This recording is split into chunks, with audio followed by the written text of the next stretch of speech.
your attention, please. We're starting.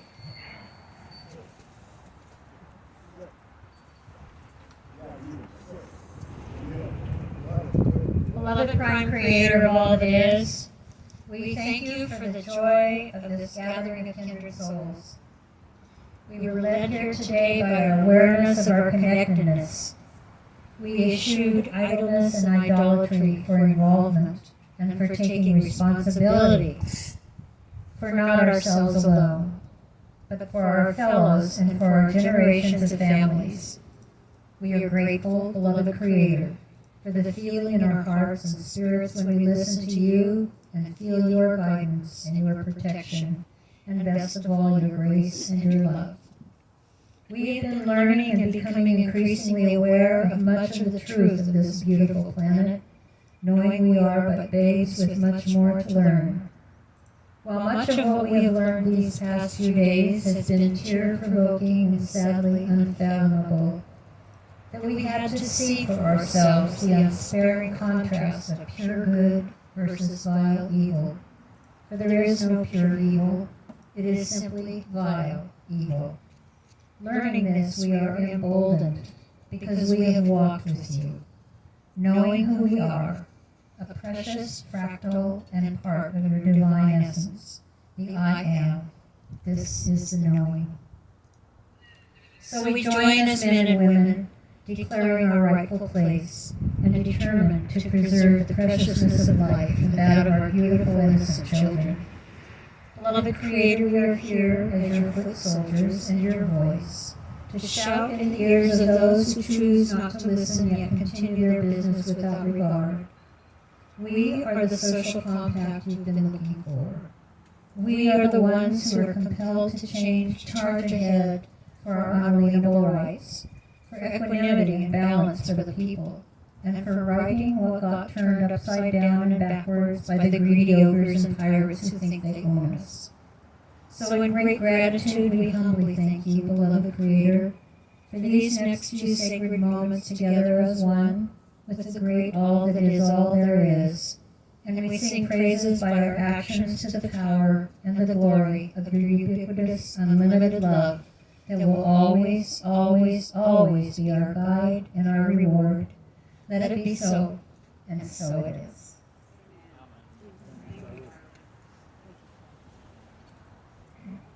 I want to welcome everyone. It's a journey, right? We're right up to your mouth, boss.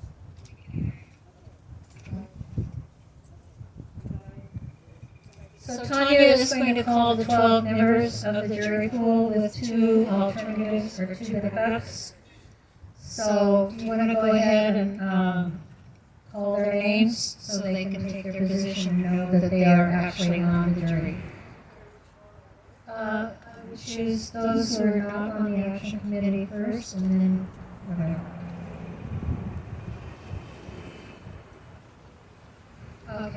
Okay, so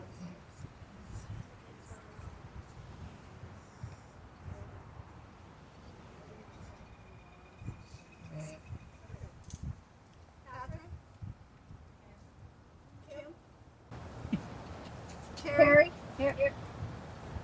Brandon? Present. William? Ryan?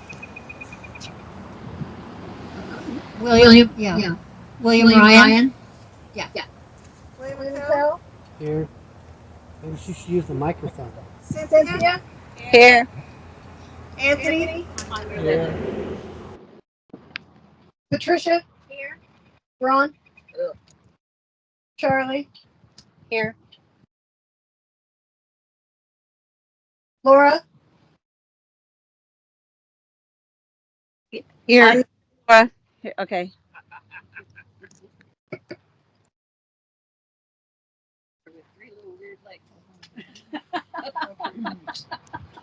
Thomas? I am here. There's 12. Okay, and then two And then back, Glenn. two And then we alternatives. have Ann? Yeah. Ann? Yeah. And Glenn. Glenn's not. Glenn? Yeah. Oh. Yeah. Good. Okay. Did you say yeah? Hi, Glenn. Glenn, are you going to vote? You got to unmute and say yes.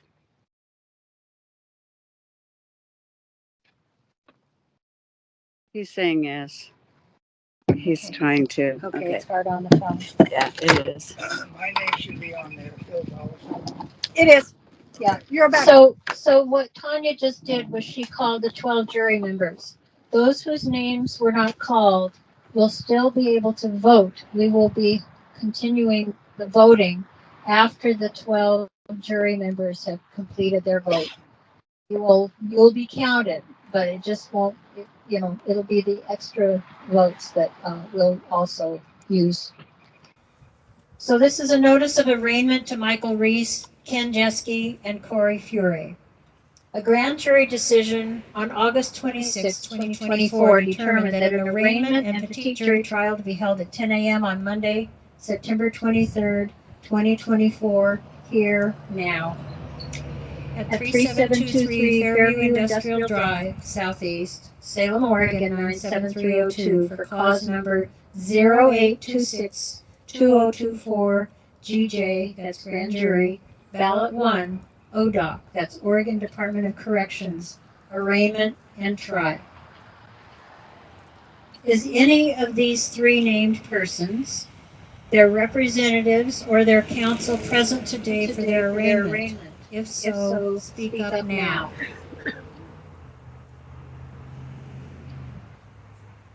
They were notified that this would occur today at this time, and I don't see anyone here, an attorney, a representative, counsel, or the individual so named. So in common law, if you are no-shows for your arraignment, a petite trial commences immediately, and so we are now commencing the petite trial. I'm going to say one last call for any of the three.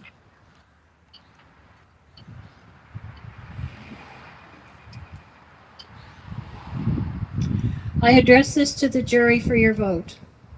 This is a true bill which addresses the termination of lawful, legal, anything statutorily, and any remuneration of Michael Reese, Ken Jeske, Corey Fury of the Oregon Department of Corrections in any form.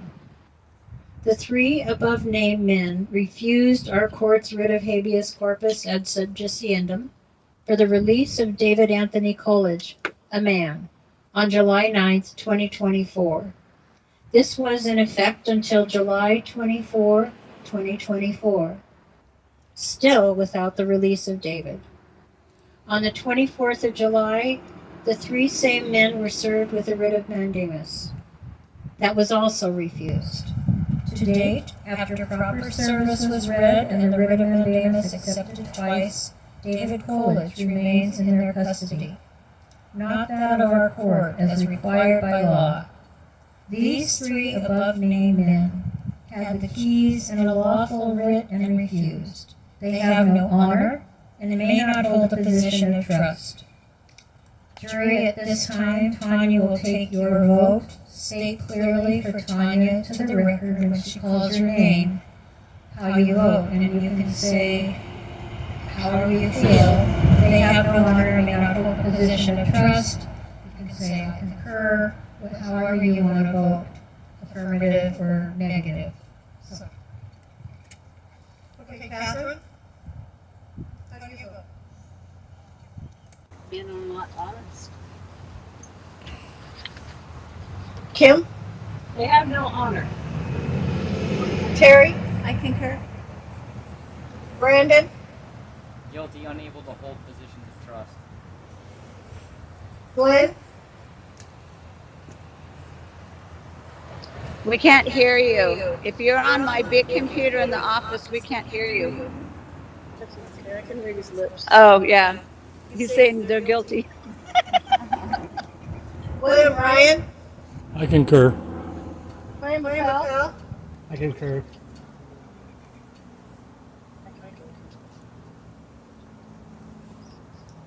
Cynthia?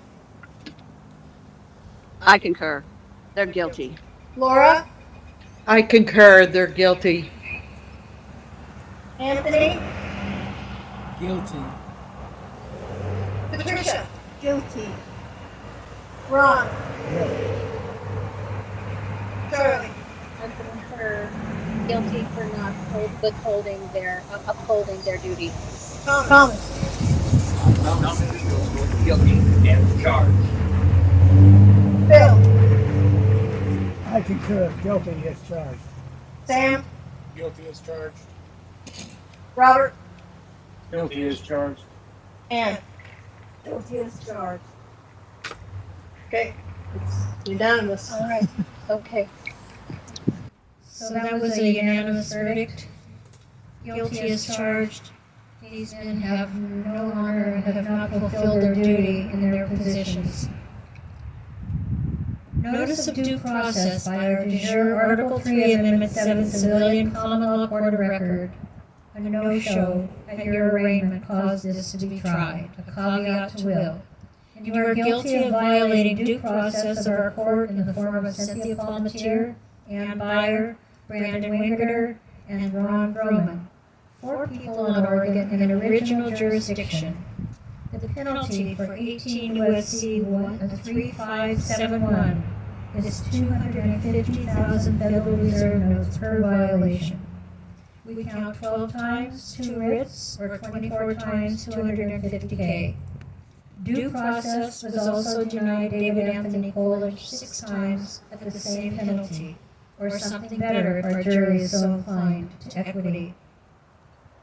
A guilty vote by this jury will cause this to be filed with Director Shelley Hoffman of the Oregon Department of Administrative Services, to whom I addressed a letter personally, as did to Steve Leipold,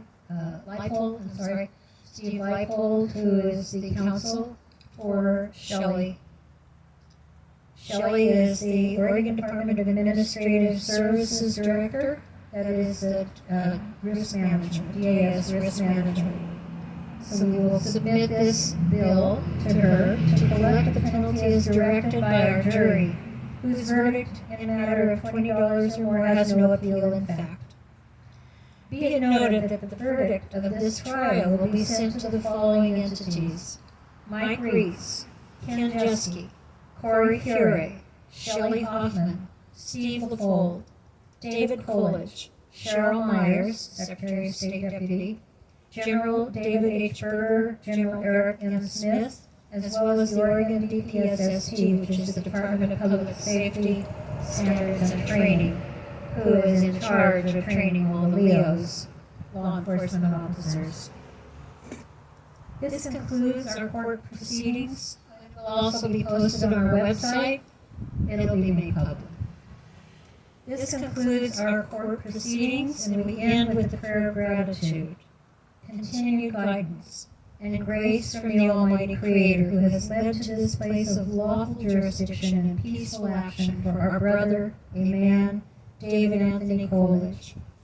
David persistently made efforts and offered himself for this sacred attempt to set us all free from the servitude of authority figures that fail to do their duty according to God's law and the laws of nature. In peace, trust, and humility, this action of this court is adjourned. Thank you for being here.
Hello, my name's Ron Vroman. I'm the old white man talking head for the Oregon Statewide Jural Assembly.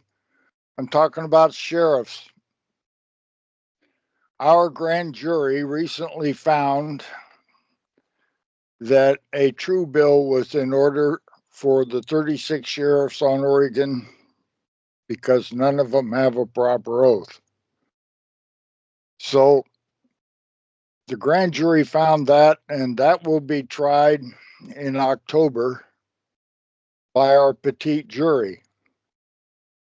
Now, if our 36 sheriffs don't have one proper oath between them, I wonder how many of the 3,000 sheriffs plus there are on the 48 states of the United States of Washington District of Columbia, Inc.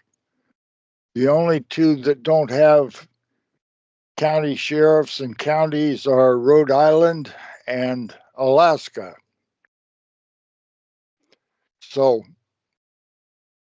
when we found a true bill for those that disregard writs of habeas corpus ad subjiciendum and writs of mandamus, and they were found guilty, and that will proceed with the next best step. The next thing coming up is sheriffs.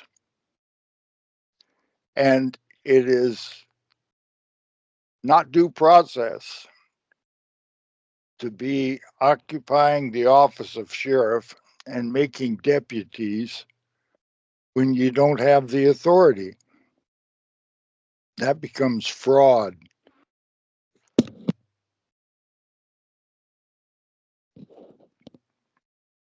So what we're dealing with is fraud upon the people by 36 sheriffs, either appointed or elected on Oregon. And I think that moves out to the other 48 states that have sheriffs. I think they've all been, there's a good one. Do they know it or is it unknowing? Are they just ignorant or are they woefully wicked? Hard to tell. Laura's in charge of sheriffs for us, for our assembly. Big job. Lots of information to gather. And in doing so, we find out all sorts of things. We have one sheriff in Douglas County, for example, has 120 deputies. And all of the deputies are sworn deputies. And there's some kind of little technicality that makes things legal and legitimate or illegal and illegitimate. And not all of the counties fulfill those requirements. But patrol deputies must be deputies, deputized by the sheriff to have that job, to do that thing. City police do not have the authority of a sheriff or a deputy. City police are civilians on patrol. They work for the city, not for the people. They work for the corporation. To have city police that were actually fulfilling the job, the city would have to have, what do they call that? It's a document that has a specific name issued by the state to the city for it to become a city owned by the people within that city. Most cities take that document and run over to the county and incorporate into the county. And instead of being a city with a charter from the state, they come back to their city where the cops would have been working for the city, which is the people. The cops are now working for an incorporated entity, an incorporated for-profit business. They don't work for the people anymore. Now with the sheriff, it's different. The sheriff is the chief executive of each county. Then they make county commissioners, and the county commissioners start telling the sheriff what to do. It's insane. And the sheriffs go along with it. Their sheriff says, yes, somebody gets to tell me what to do because what reason? The sheriff is the chief executive of the county and is required to do his job for the county, for the people. And then they put him underneath a bureau, a commission, a committee, a board of directors, somebody to rule over him. That's not how it works. If the sheriff doesn't do his job, you remove the sheriff. You don't hire, elect, appoint, make a board of directors between the people and the sheriff to get the job done better. It doesn't work. It just keeps rolling out bigger and bigger and more until we wind up with 50% of the population's workforce being employed by governance, city, county, state, and they're all businesses, for-profit organizations. The court you go to is a for-profit organization. Now, back to the sheriff. The sheriff usually has patrol or sworn deputies, then they have administration, and then they have jailers. Not all counties have a jail, but there's some form of jailer somewhere. And those are the ones that report to the sheriff. But only those that patrol deal with us, the people. As long as we're out here being just us on the land and soil, we don't have any need for a sheriff or a deputy. However, if bad guys, and they are around, decide to infringe upon our rights, then we have a sheriff and his deputies to take care of that. The sheriff and his deputies do not have the authority to ride down the highway and select people that they are going to stop and write tickets to. It's not how it works, but that's how they have made it work. Now, the way they do the making of it working has been so complicated and so involved that it's really difficult to unravel. Yesterday, I was working, and the day before, I was working on contacting all the sheriffs, starting with Baker County alphabetically, and finding out who are the deputies on patrol.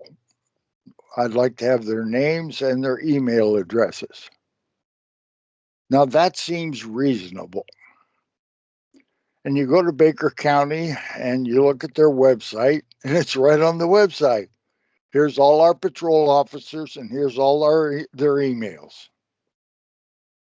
There's 36 counties, and one does it that way. I get a little further down the list. I was in H, I believe, Hood River County. And Hood River County says, we won't give you their names. We won't give you their email addresses. You can submit a public information request, and we will not do it, period. So we're going to be trying 36 sheriffs. Each one of the 36 sheriffs has deputies. The deputies have all of the same rights, obligations, and responsibilities as the sheriff. If the sheriff has a proper oath, a proper bond, and all his bona fides, then he has the authority to make a deputy.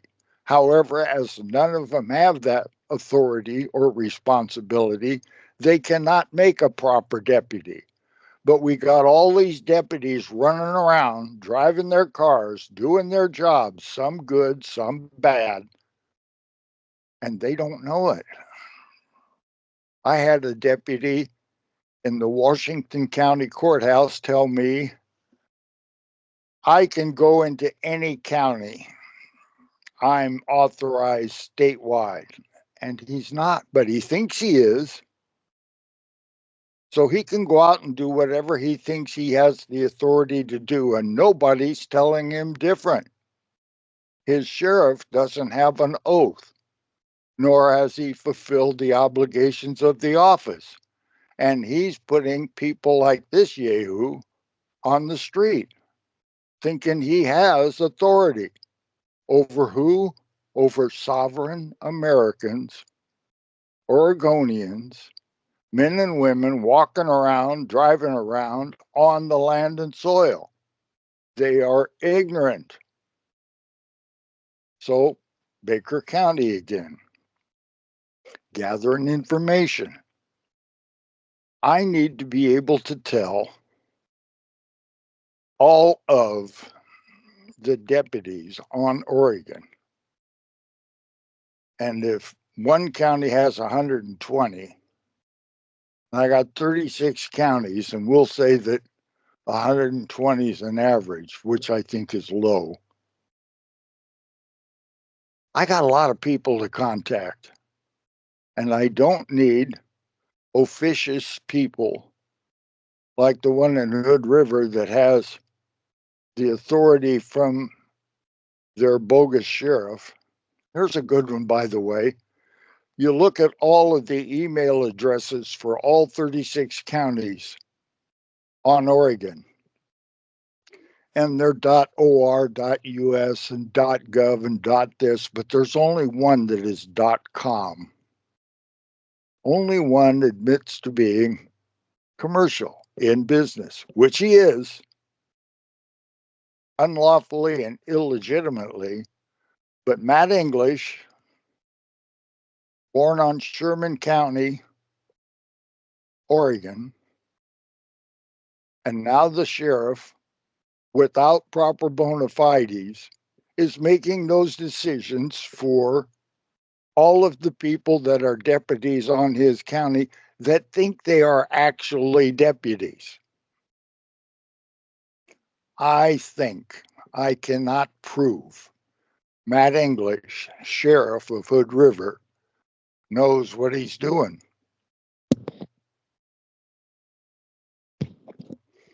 I think all the sheriffs know. They know exactly that they are color of law, and they're working for the oligarchy out of Salem. I think they all know it. I don't think all the deputies know it. I think all the undersheriffs know it.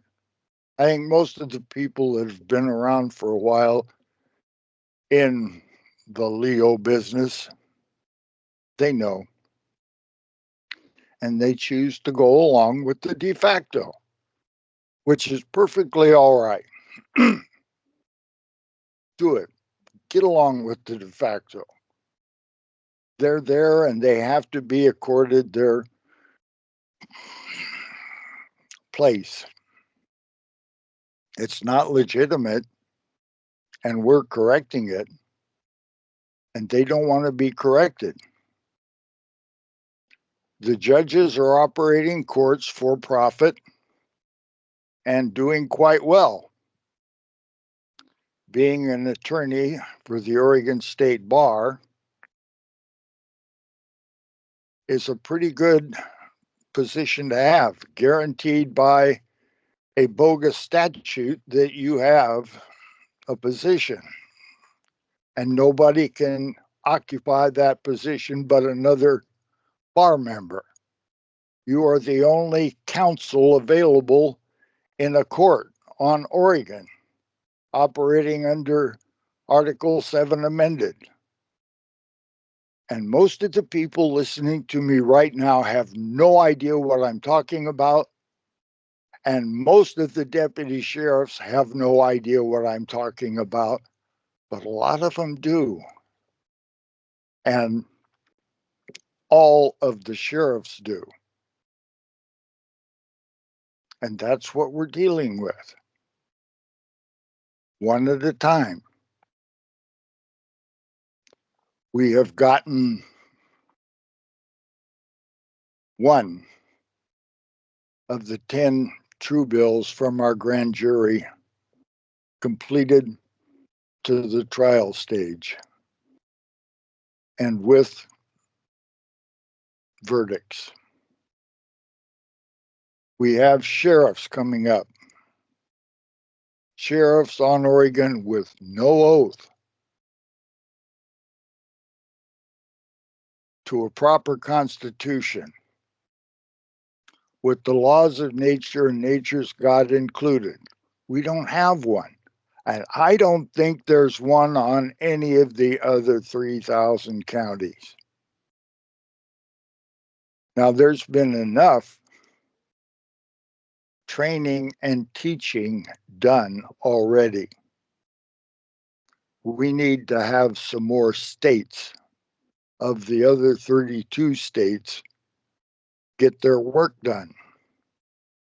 We have to remove these bogus sheriffs and replace them with proper sheriffs, with the proper oath, and do business in a de jure manner without fraud.